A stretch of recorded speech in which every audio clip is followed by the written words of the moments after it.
the 18th, and yesterday, I don't know, I'm trying to get in the whole habit of actually organizing my life so that I can and do all the things that I'm actually doing every day, and then sit down and record and document the experience of it all.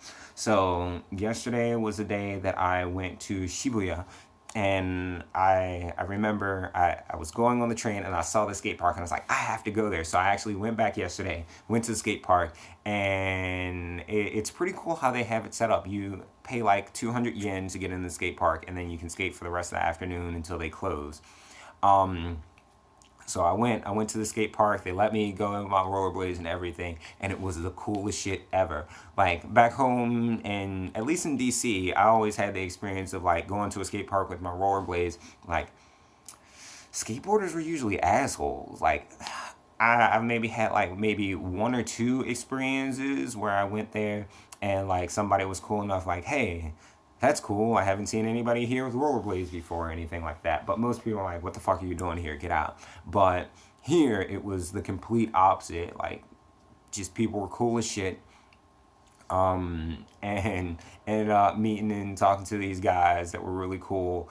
And they reminded me that I could drink beer out in public. So we walked around the convenience store, got some beer, and just chilled out for the fucking afternoon. Really cool. I didn't fuck up and really hurt myself. But yeah, so I stayed there most of the day. I thought I was gonna also make this trip down to Yokohama to check out another skate park, but things didn't work out. I just enjoyed myself a little too much at this one place.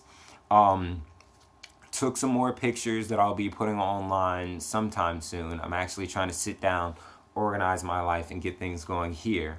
Um, but yeah, so then after that, I came back here so that I could charge up a few of my things before I went back out. And I met up with a new friend of mine at this music bar in Kabukicho, and it was really really cool.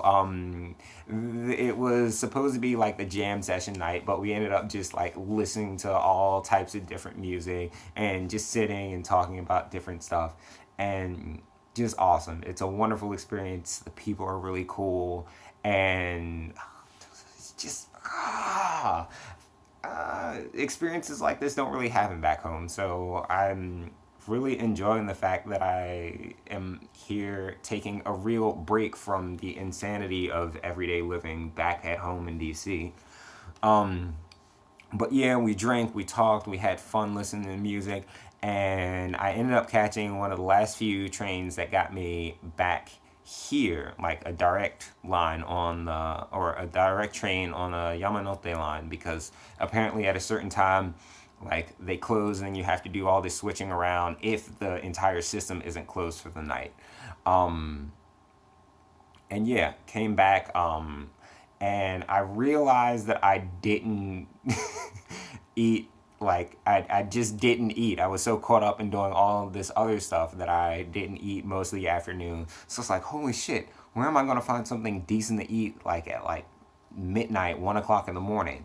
And one of those things that makes Japan so awesome is I was walking down the street and I would notice like a few shops were still open, and they're like ramen shops and places that just make different little things that are really tasty. So I stopped at this place called Sukiya, and for like 350 yen got this bowl of like beef and onions over rice, and it was delicious. And stopped at 7-Eleven, picked up a little drink or whatever, and came back and passed out for the night. And it's just yet another awesome day here in Japan.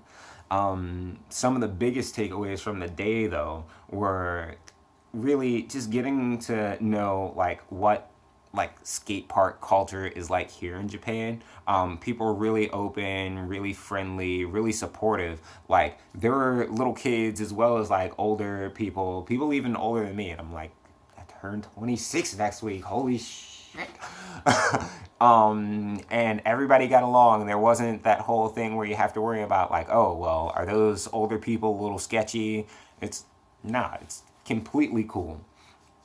And then also learned a lot about like if you want to travel to Japan and if you really want to just spend time over here and find a way to live and sustain yourself, then being an English teacher is always an option. As long as you're like just an open, friendly person, you know how to speak English really well.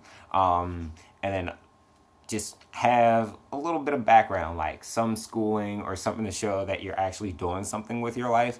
Apparently, it's really easy to like get a visa so that you can actually stay longer. And because the train system here is so amazing, you don't really need a car, so you can save a whole lot of money. And it's just a lot of opportunity that it's here, it's available, and you don't have to like stress out thinking like, oh well, it's going to be impossible or it's going to be really hard to try and accomplish living on the other side of the planet. It's just, if you're interested in doing it, be open to new opportunities and different ways of thinking and looking at things, and you never know what's possible. But yeah, right now I am trying to organize some of my life with things back home. I finally got my website a little bit more updated, so please go check that out. It's got a lot of my older pictures, but by the time that this video is posted, I'll have some of my newer pictures from the first few days that I've been here in Japan on there. And yeah, it just, I don't know. If it's interesting to keep up with me and all the crazy stuff that I'm doing, check out my Facebook, my Instagram, and of course, urbanroll.org. That's me, apparently. But anyway, I am still getting work done. I'm about to run out of here in a second to go grab something to eat. So anyway, until next time, peace.